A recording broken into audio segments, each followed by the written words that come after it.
Hi guys, I'm caught up on a project I didn't really want to do at this particular point in time, but my door into the workshop is swollen, buckled, and it won't, close. Or when it is closed, you really have to kick your way in. I'll explain that in a moment, but in any case, the workshop is due to be tidied up, and on the outside, I've got paint I've bought. And I'm just waiting for some dryish weather, that I can get out and paint it, because obviously I've got to clean the outside of the workshop and building, and do all the prep work, scrape off the loose paint before I paint it. It's just something you've got to do every whip and trip, maintenance on the building. It's not a renovation. I'm not trying to make it anything that isn't. It is a workshop. But obviously, even then, there's still some maintenance. But back to the door, I'll let you have a look. So this is the door straight into the workshop from outside. And you're probably looking at it and realising it's an internal door. Now, it wasn't built as an outside door or manufactured for it. I've used it for that purpose. Quite simply because, I'll explain. But you can see the problems I've got. It's cracking there and swelling on the joints. It's pulling out there, pushing away. And down there, it's completely split, pushing out and twisting and buckling. I'll bring you up to here, and you can see the same thing there. And also down there. Take you outside.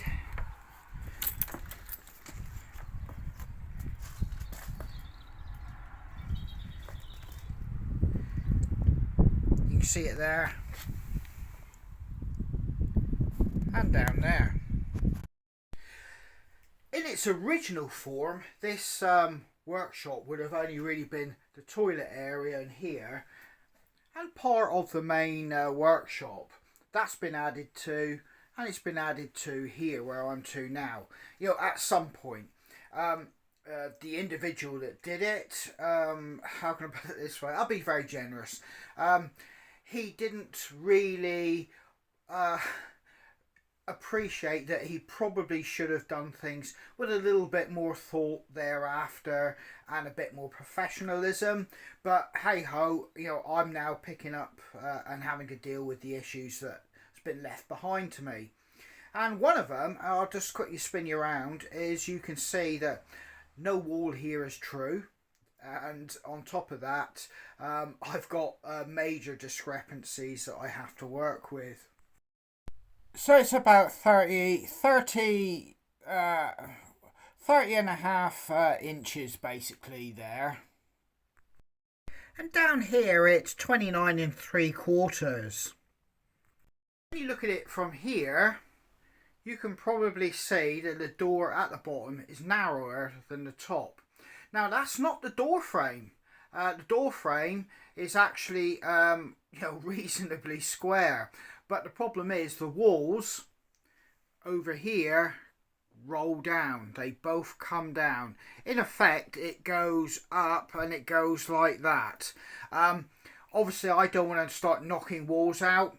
And the door frame itself, I'm not going to touch that. So I'm cutting my door to fit the actual hole, so to speak. So during the past few years when we've all lived through the troubles, shall I say, or the, difficulties that we all had to live with, wood was a commodity, wood was scarce, production shut down is extremely dear, and very hard to get by or get hold of in any sort of meaningful quantity that you wanted, or the exact sizes or the actual wood products you wanted. I actually found that I was struggling to get hold of basic wood to make a door frame because the door frame had rotted out. I had to utilise tannalised wood that I could get hold of, which obviously I've painted white there, and make a door frame because I could not get the wood that I wanted in the exact sizes. And I've used an internal door because I could not get hold of a door for love nor money. and if I went online there was a massive waiting period, and I had my pretty much an open space. My other door literally had fallen apart, and that's no exaggeration. The whole bottom just fell out of it. It was the old 1970s style door, which had a big plate glass top, frosted, and a very flimsy MDF sort of like bottom part. So that had gone. I had to get something to fill the gap. I was able to get hold of one of these doors. I knew it wasn't going to last. I do realise that. But it was an emergency measure. I've done it. I didn't expect it to, end up in this condition. I expected it to rot out extremely fast, not buckle and bend to this extent. I did actually treat the wood and I've painted it, as you can see, but it still hasn't helped it. The wood has no durability for the elements. So now that door's got to go because I can't close the workshop with all the rain we've had. It's totally gone. It's totally swollen.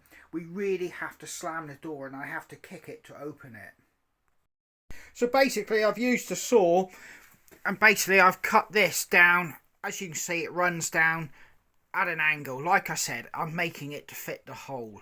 I could rip all the frame out, but I don't want to do that because that's good tannalized wood. If I was starting from scratch, obviously I wouldn't do that. And as you can see, there's the top bit of the wedge, and that's the thinner bit, and it would have sat something along those lines on there. I've cut that off and I've used my block plane, and I've just been planing along, as you can see on the floor, just to get it as level and without as many dips as I can. Right then, so the next job for me is basically take this door down, offer everything up and start getting it on. But I do have a cat flap which I've now got to manufacture a hole, reinstate some strength into this door where it's going to be. Where the boards are, I'm taking it, it'll probably have to be there. And yeah, make all this happen. This is a major annoyance. If I haven't conveyed that already, yeah, I didn't really want to be doing this at the moment. I wanted to be cracking on hiking sticks. That's had to take a big hold, should I say, or go on hold. And I've got to get this project done first. So, yeah, let's crack on. So what I have here is like a barn type, stable door. As you can see there, in two parts. It was, like I say, going to go to a further project, but it hasn't gone to that. We incidentally picked all this up off a free site about 3 years ago, and it was going to be used inside, but due to the way the wood is, and like I'll show you, it's just too rough and ready for inside. We're going to use this now on this particular door for the workshop. I did kind of think I'd save it for the woodshed. I was going to put a little extension on it and make like a small little workshop down there. But that's not going to happen, I don't think. So I might as well utilise it here. So it was a good find, for free, that was being given away. And we were told this window came from a church or a Methodist hall or something like that, which was being either converted or ripped down. And, I'm glad that we can now utilise this. It's going to be a nice feature. And it's nice, there's a little bit of history to it, looking back now, it would have been nice to have found out what church that or what Methodist place that came from, but in any case, there is a little bit of a story with that window. So it's been saved from demolition, so it'll be a nice feature. You can see how badly warped and damaged this door is. It's literally all the joints are coming apart. Same over here. You will see I've tried to remedy it by putting screws in to pull it together, but that's all, as it's moved, it's kind of split the wood. Yeah, so I've just taken the cat flap off there, I've cut it in here. It needs a clean off, but I'll do that when I treat this wood. And I won't put the backing on because it looks better with just the wood bit there. I'm going to sand that off when I get time, but the priority is just to get all this door back up and you know, secure. I've just been and got a load of ironmongery, you know, screws. You can never have enough. Some deadbolts, and this is for the garden gate because I'm fed up of using a shovel just to keep it open when I'm going in and out. So yeah, as you can see, it's pretty busy here. Right, to get that cat flap hole cut, I used a drill bit to make the holes, a bigger drill bit than the one that's already in there, and then I basically cut out the holes with the saw there, power saw. You can see the remnants here. You can see what I've done. I've just drilled a series of holes, and then I've just basically cut down through them. As you can see here, all the remnants, you can see all the holes, and that was the best method to do that. And now I'm in the process of just putting hinges on, and then I'm going to offer the door up to the frame. Well, I'm kind of getting there, but you know, like everything, you kind of run into the unexpected problems, and basically you then have to start making things fit if they're not you know, fitted, or you haven't made it from scratch yourself. Like I said, this was something free, so I'm making it fit, and but it's not coming out too bad. I'll let you have a quick little look. There, I've got it, the bottom piece completely in situ. Like I said, it's thicker here, so I've had to put a plate there to allow me to get us there, because this is obviously a stable door type thing. So basically I've had to put a bolt here so I could keep this closed while having the top part swing open. So yeah, I'm now going to try and marry up the top piece now, and we'll see how that works out. But yeah, it's not coming along too bad. I've had to, because the concrete as well on the floor rides up and comes down, yet again, just a poor building of the person who built this. I've had to cut a slightly little bit more off. You can see the daylight around there. I'm going to get an angled piece of wood along there to give me a lip to run the water off that step there. But yeah, it's not looking too bad. It's coming together.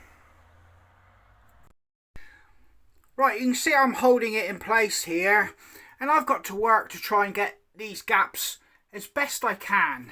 Like I said, nothing's flush here, but you know, it's a case of not wanting to spend more than I have to, but I still want a job that's going to last and be worthwhile doing.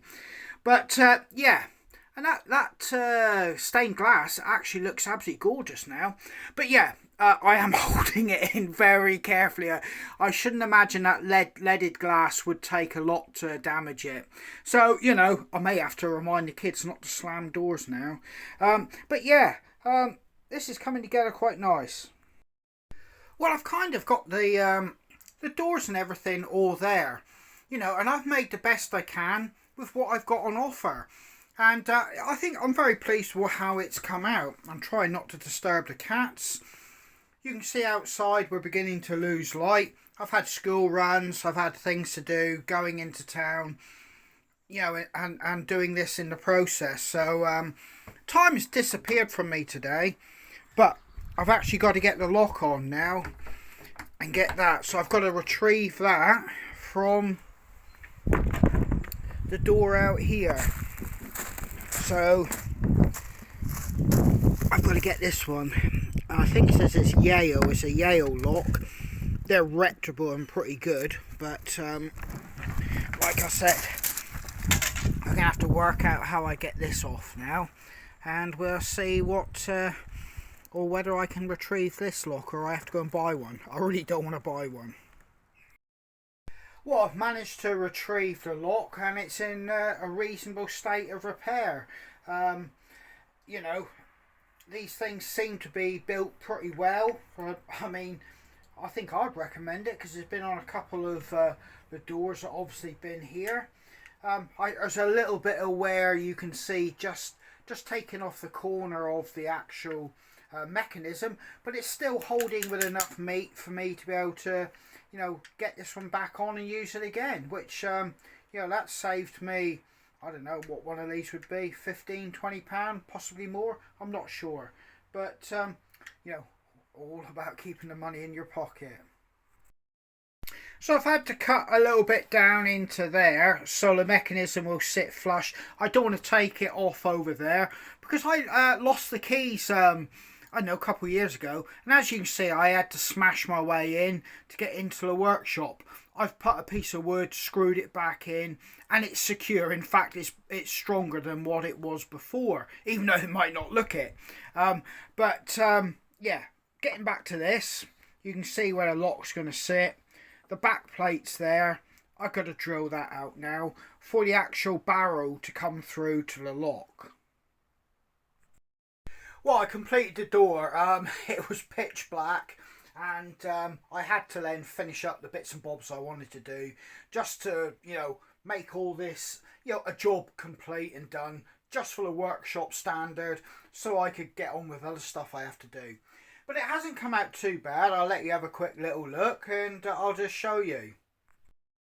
So as you can see, that window does look absolutely gorgeous. And when you're working in here, it kind of gives you almost that little feeling, if you have a quick little glance, you could be in some sort of church. But anyway, as you can see, the door fits into the door frame as best as what I pretty much could have made it. I have added some rubber here just to completely make it draft free. So that's working a treat. And as you can see, cat flaps working, cats are happy, and everything is good. You will notice I've just put a very quick score with the grinder there, just to allow water from when the wind blows from a southwest direction, just to hit the door, roll down, and as the wind kind of tries to blow it under, it goes in the gully, then it goes out. And it does actually work, because it was raining yesterday, and it actually worked. I know you're probably thinking put some rubber or something along there, but I don't want to because gravel from outside inevitably gets caught on the door and it damages the door and tries to push it off the frame. So there it is in place, and I think it hasn't turned out too bad. Obviously the rest of the workshop has got to be stripped back and painted. I'll paint all the wood frame there. Yeah, I've got a new light to go in, and as you can see I've filled in some of the holes in the plasterwork. I've got some there and there. These are all jobs I'm having to do. I'm going to do over a period of time to get this workshop looking nice again. But yeah, I think that was a job worthwhile doing. I had to do it, and it was all free pretty much. I did use fence post, I'll show you, treatment. Homemade bird food, excuse that. Right, this stuff here.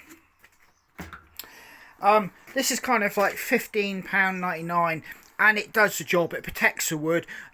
It's possibly not the most aesthetic colour that you could get, but you know, a tub of stuff this size here for proper wood treatment, you're probably looking up in the region of £30 to £40. So, you know, this here will do the job on this door. It will protect it. It's given it a water sealant coat. They're saying 5 years plus. I'm going to give it another coat when it's fully dry, the weather shall I say, and then it would be fully good, you know, because it does have, obviously, it's not like a fence, it does have some shelter. It's only rain just being blown on it that goes off. Nothing's going to sit on it. So that will do. So yeah, I'm quite pleased with how this has turned out. And more importantly, I can actually move on to other projects. And there you go. that's the workshop door done, and you'll probably see a lot more of it. So I will be in this area. I still have some more hiking sticks to do. These hiking sticks here have been on the cards to be finished and completed. I've just done my other models. These here are a long time coming. They need to be finished. But anyway, yeah, that's Hidden Valley Footpaths workshop door done. So, you know, it's all good and proper. So yeah, I thought I'd just share that with you, if nothing else, just so you can see the annoyances I have to deal with. You know, it's not just all plain sailing, you know, having a nice time crafting hiking sticks. There's usually something that interrupts my fun and daily routine. But yeah, it's done. I'm secure in here again, and I can keep my tools secure. You know, keep the dog, the actual kids out.